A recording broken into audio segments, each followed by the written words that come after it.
Hey, this is T Dub. Just kind of hanging out here today and answering some mail.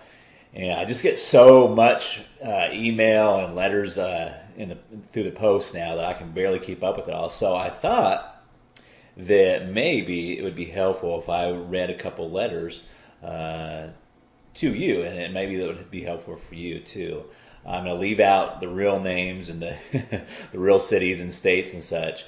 But I've got a letter here from Karen. This actually came by email. I'm going to call her Karen. Her name rhymes with that, but I'm going to call it Karen.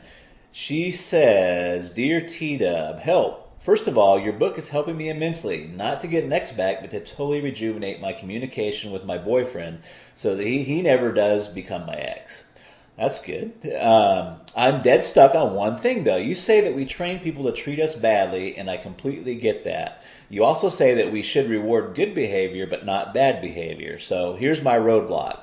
How do I stop or punish, not reward that bad behavior?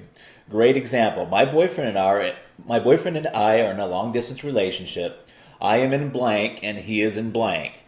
So our relationship revolves around phone calls. He has a really bad habit of saying, "I'll call you later tonight at a certain time," and then not doing it. Or else just not calling all day and then calling at night when we can talk longer. I love checking in just to say hello phone calls as much, if not more, than the long conversations. I know he doesn't do it because he doesn't care. He's just a guy and doesn't really think phone calls like I do, but it bothers me.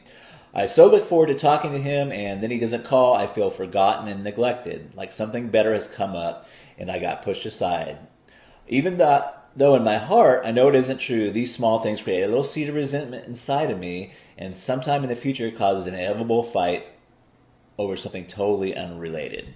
So I guess my question is this: how do I punish, not reward this behavior without sounding like a nagging shrew? How do I tell him this is not okay with me? I'm not angry, but I want to nip it in the bud before it creates resentment and leads to anger. Please help me. Thank you so much, Karen. Okay, Karen, that is a great question. You probably got, every woman that's been in any kind of serious relationship cheering along with you.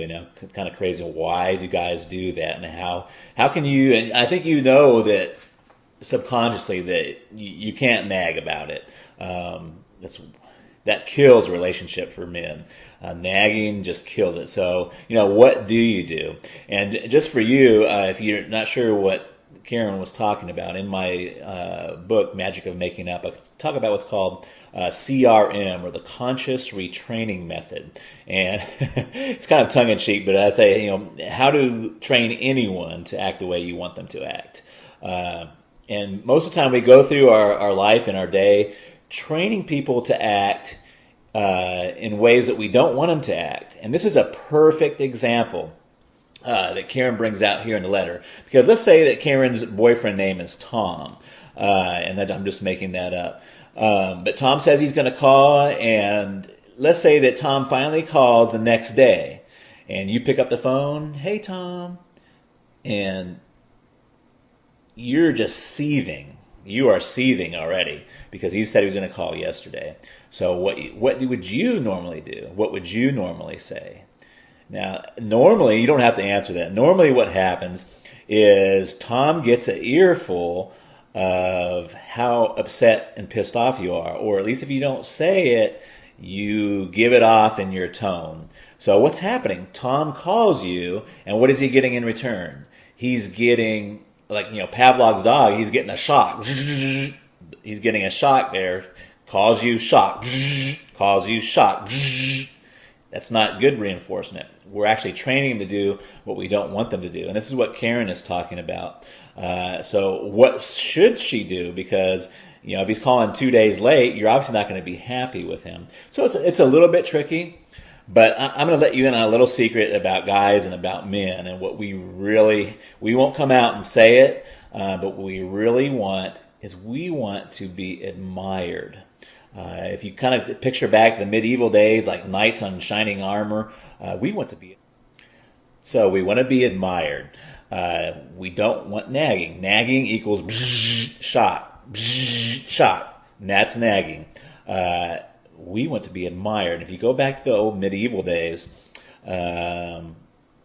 there's a great sense of honor, and men will go to their death for you if they believe that in your mind you have this big self-image or a big image of them in their head. If they know that you see us as like some kind of knight in shining armor, we will go to battle for you. I mean, we will literally lay down our life for you. So what you do and how you how you play that to your advantage is when we do little things. Say, I'm using this as an example. When we do little things, you compliment us and appreciate us on these little things, and you do that to train us to do the small stuff like calling you. So there's a real quick example because I'm I'm kind of running out of time. If he does something small, let's say he does call you on time, and you say, "Hey Tom, gosh, yeah, you were right on time this time. I really appreciate and I admire how you are a man of your word. And when you say something, you do it. That's one of the things I love most about you." Do you see where I'm going with that? So when they do something right, even small stuff, you say, "Hey, one of the things I really admire about you is how when you say you're going to do something, you do it." And you don't have to use those words. I mean, use your words. But you catch a drift pretty soon. When Tom says he's going to do something, if he says he's going to call on a certain time or a certain day, he's going to do it. And you're exactly right. The last thing you ever want to do is nag him. And I could go on for hours about that. But you want to find small things that he does. When he says he's going to do something, if he says he's going to get the oil change in his car and he does it, say, "Man, you said you were going to do it. I knew you were going to do it." And even if you have a little bit of doubts, just give him the benefit of the doubt. And pretty soon, if you keep doing that, keep reinforcing that, he is going to come to a point where he thinks that in your mind, when you think of him, he's like that knight in shining armor. And he will go to his death for you. I guarantee it. So I hope that was helpful, and I hope I didn't run over time here. I'm going to try to throw this up on YouTube for you. If you haven't got my guide yet, it's called The Magic of Making Up. It's typically for folks that have just broken up. It'll be over on the link to your right. It'll be a little blue link just underneath the description there. I'd love to see you, and I'll try to get another video for you. I'm running out of time on this one. Thanks for listening.